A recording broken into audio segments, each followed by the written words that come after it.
ताबीज अतीत और इस जगह से दूर रखता है। मुझे इस ताबीज को फेंकना होगा और अतीत की सच्चाई को जानना होगा। जैसे ही वह आंखें बंद करता है, उसे दिखता है कि वह पास के ही एक गांव के सेठ धनीराम का बेटा था, शिवा। उसे जंगल में घूमने का शौक था और वह अक्सर जंगल में आया करता था। एक दिन पड़ोस के गांव के एक लकड़हारे की बेटी भी जंगल आई थी लकड़ी लेने। अरे ये कौन है और इस घने जंगल में क्या कर रही है, वो भी अकेली?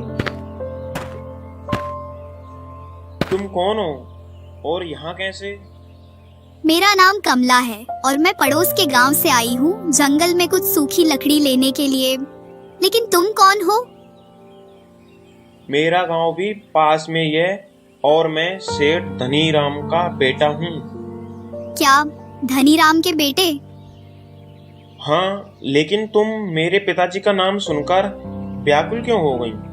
नहीं नहीं, कुछ नहीं, मैं तो बस ऐसे ही सोच में डूब गई थी। अच्छा, मैं चलती हूँ। हाँ, सुनो तो।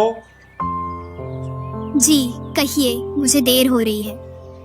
मैं तुम्हारा इंतजार करूंगा कल इसी जगह पर। तुम मुझसे मिलने आओगी ना? यह तो कल समय ही बताएगा। कमला हंसते हुए वहाँ से चली जाती है और शिवा उसकी ओर देखता रह जाता है। उस कन्या की सुंदरता, सरल स्वभाव मेरे मन में घर कर गया। मैं उससे ही विवाह करूंगा।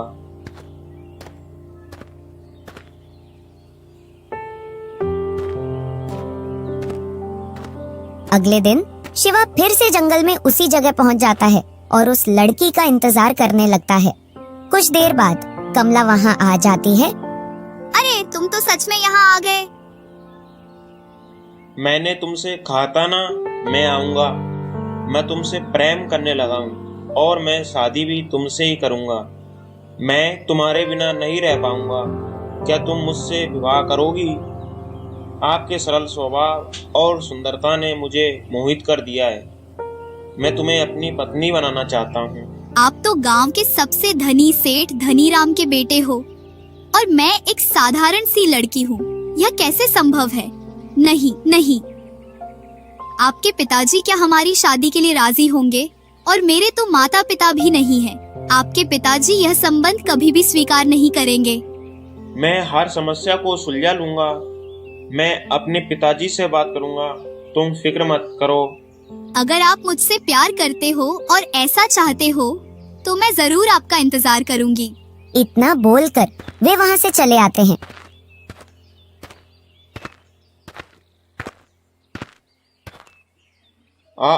पिताजी, मुझे आपसे कुछ बात करनी है।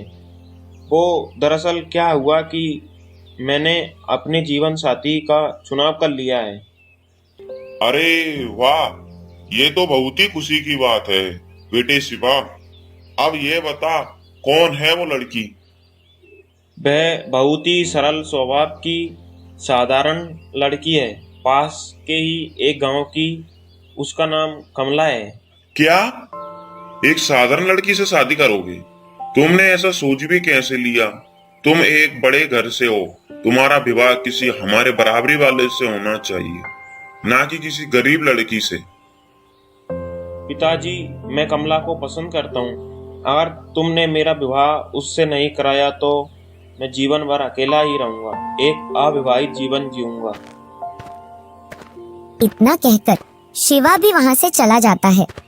शिवा कई दिनों तक न किसी से बात करता और न ही खाना खाता। सेठ धनीराम यह सब देखकर चिंतित हो जाता है। ठीक है शिवा, अगर तुम्हारी खुशी इसी में है तो मैं तुम्हारी शादी कमला से करा दूंगा, लेकिन फिर भी ये ठीक नहीं है।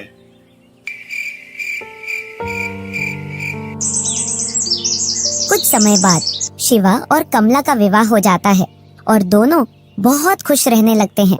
आपने एक साधारण लड़की को अपना जीवन साथी चुना।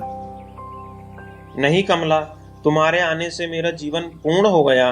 मैं तुमसे हमेशा बेहद प्रेम करूंगा। इसी तरह कुछ समय बीत जाता है और फिर एक दिन कमला। क्या तुम मुझे फिर से उसी जंगल में घूमने ले चलोगे? मैं एक बार फिर वहाँ जाना चाहती हूँ। क्या ले चलोगे? अरे वाह, ये तो बहुत अच्छी बात है। हम कल ही चलेंगे उस नदी के पास घूमने। सुबह होती है और दोनों उसी जंगल में घूमने चले आते हैं जहाँ से उनके जीवन की एक नई शुरुआत हुई थी। दोनों उस जगह पर पहुँचते हैं और आसपास का नजारा देखने लगते। कमला, देखो ये वही स्थान है जहाँ पर पहली बार मैंने तुमसे ही तुम्हारा हाथ मांगा था। देखो कमला, तुम्हारी सुंदरता के आगे ये नदी वृक्ष कुछ भी नहीं है। अगर उस दिन हम दोनों इस जंगल में नहीं मिलते तो शायद आज हम दोनों साथ नहीं होते। मैं भी अपने आप को सौभाग्यशाली समझता हूँ जो तुम मेरे जीवन साथी बनी और मेरे जीवन को पूर्ण किया। ये तुम्हारी आंखें, चेहरे की मुस्कान और ये जगह सब मेरे मन के अंदर घर कर गई। इस जगह को देखकर मुझे पहले वाले दिन याद आ जाते हैं। तुम मुझ पर कितना विश्वास करते हो। इस नदी को देख रही हो तुम? इसमें जितना पानी है, उस पानी की हर बूंद मेरे मुख से निकलने वाले हर एक शब्द के समान हो। उससे भी कई ज्यादा विश्वास करता हूँ, क्योंकि पत्नी जीवन का हिस्सा होती है। अगर मैं तुम्हारा विश्वास तोड़ दूं तो ऐसा कभी नहीं हो सकता, क्योंकि तुम सिर्फ मेरी कमला हो। इतना बोलकर शिवा नदी की ओर देखने लगता है। तभी कमला अचानक खंजर निकालती है और शिवा को खंजर मार देती है। आखिर क्यों कमला, तुमने ऐसा क्यों किया? क्या मेरे प्यार में कोई कमी रह गई? मैंने तुमसे मेरे जीवन से भी ज्यादा प्यार किया, फिर भी कमला। मतलब पहले के जीवन में मैं शिवा था और वो लड़की कमला जिसने मुझे मारा। आखिरकार उसने मुझे मारा क्यों होगा? वह तो मुझसे सच्चा प्रेम करती थी। क्या वजह रही होगी उसकी ऐसा करने की? मुझे उस वजह को जानना होगा। सहायक ने कहा था कि मैं अपने अतीत को खुद से ही समझ पाऊंगा। मुझे फिर से उसके पास जाना होगा। बिंदु घबराकर उसी स्थान पर चला आता है जहाँ पहले सहायक उनसे मिली थी। वहाँ जाकर वह जोर से आवाज देता है, सहायक, तुम कहाँ हो? मेरी सहायता करो। यह सुनकर सहायक तुरंत उसके पास आ जाती है और बोलती है, क्या हुआ तुम्हें? तुम ठीक तो हो? हाँ, मैं ठीक हूँ। तुमसे पूछना है कुछ। हाँ पूछो, क्या पूछना है तुम्हें? क्या आसपास के किसी गांव में धनीराम नाम का कोई सेठ रहता था क्या? हाँ, लेकिन तुम ऐसा क्यों पूछ रहे हो? आप मुझे ये बता सकती हैं कि उस गांव के सेठ धनीराम और उसके पुत्र के साथ क्या हुआ था? रुको, मैं अभी आती हूँ। सहायक वहाँ से आती है और थोड़ी ही देर बाद फिर से बिंदु के पास पहुँच जाती है। वह गहरी नजरों से उसे देखती है और फिर बोलती है, तुम जानना चाहते हो तो सुनो। अब सेठ धनीराम और शिवा दोनों ही इस दुनिया में नहीं रहे। आज तक किसी को भी इस बात का पता नहीं चला कि शिवा की हत्या किसने की थी। इस घटना के बाद धनीराम का भी कुछ अता पता नहीं चला। अब केवल शिवा की पत्नी कमला ही बची है। बिंदु, अब समय आ गया है। तुम्हें तुम्हारे अतीत के बारे में जानने का। तुम्हारे साथ ऐसा क्यों किया गया था? क्या कमला अभी भी जीवित है? सहायक, बताने के लिए धन्यवाद। हाँ, ठीक है। बिंदु सहायक से इतना पूछकर अपने घर आ जाता है। वह सारी घटना अपने माता पिता को बताता है। तुम जो भी करने जा रहे हो बेटे, बड़ी सावधानी से करना और हाँ, जल्दी घर लौट आना। ठीक है माँ, मैं सिर की पता करके वापिस लौट आऊंगा। तेरे बिना मेरा मन कहाँ लगता है। ठीक है बेटा, तू चला जा। माता पिता की आज्ञा पाकर बिंदु गांव की ओर चल पड़ता है। रास्ते भर वह अपने ख्यालों में खोया सा रहता है। आखिर कमला तो सिर्फ मेरी थी, तो फिर उसने मुझे मारा क्यों? आखिर आज पूछ ही लूंगा उससे। यह सब सोचते सोचते बिंदु उस गांव में पहुंच जाता है। वहां पता करते करते वह आखिरकार कमला के घर के बाहर पहुंच जाता है। अरे कोई है क्या? तुम कौन हो? कमला बिंदु को देखकर अचंभित रह जाती है। उसके मन में सवाल उठने लगते हैं। यह तो कोई अपना ही जाना पहचाना सा लग रहा है। आखिर कौन है यह? यह भई चेहरा, भई आंखें, यह तो वाकई कमला है। इसी ने मुझे पहले मारा था। यह आज भी होने को तो उतनी ही साधारण और सुंदर है। मैं एक यात्री हूँ। क्या मैं कुछ दिन के लिए आपके यहाँ रुकने की अनुमति मिल सकती है? मैं आपके गांव के बारे में जानना चाहता हूँ। कमला उसे ध्यान से देखती है। उसे अजीब सा महसूस होने लगता है, जैसे यह चेहरा पहले भी देखा हो। मुझे ऐसा क्यों लगता है कि मैंने तुम्हें पहले कहीं देखा है? क्या हम पहले कहीं मिल चुके हैं? हाँ, मुझे भी तुम्हें देखकर ऐसा ही लग रहा है, जैसे हमारा कोई गहरा संबंध हो। वह गहरी सोच में डूब जाती है। ठीक है, तुम कुछ दिनों के लिए रह सकते हो। मुझे यकीन है हम पहले भी मिल चुके हैं। उधर बिंदु के मन में हलचल मची हुई थी। तभी कमला उसकी ओर देखती है और धीमी आवाज में पूछती है, तुम्हारे भीतर एक अजीब सी शक्ति है जो मुझे तुम्हारी तरफ खींच लेती है। तुम कौन हो आखिर? सच सच बताओ। अगर मैं ये बोलूं कि मैं तुम्हारे बीते हुए अतीत से जुड़ा हुआ हूँ, तो तुम मेरा विश्वास करोगी? पर क्या अतीत? क्या? मैं वही शिवा हूँ, तुम्हारा पति, जिसे तुमने अपने हाथों से नदी के किनारे मारा था। इतना सुनकर कमला कांपने लगती है। यह असंभव है, क्योंकि मैंने खुद शिवा को मारा था। तुम झूठ बोल रहे हो।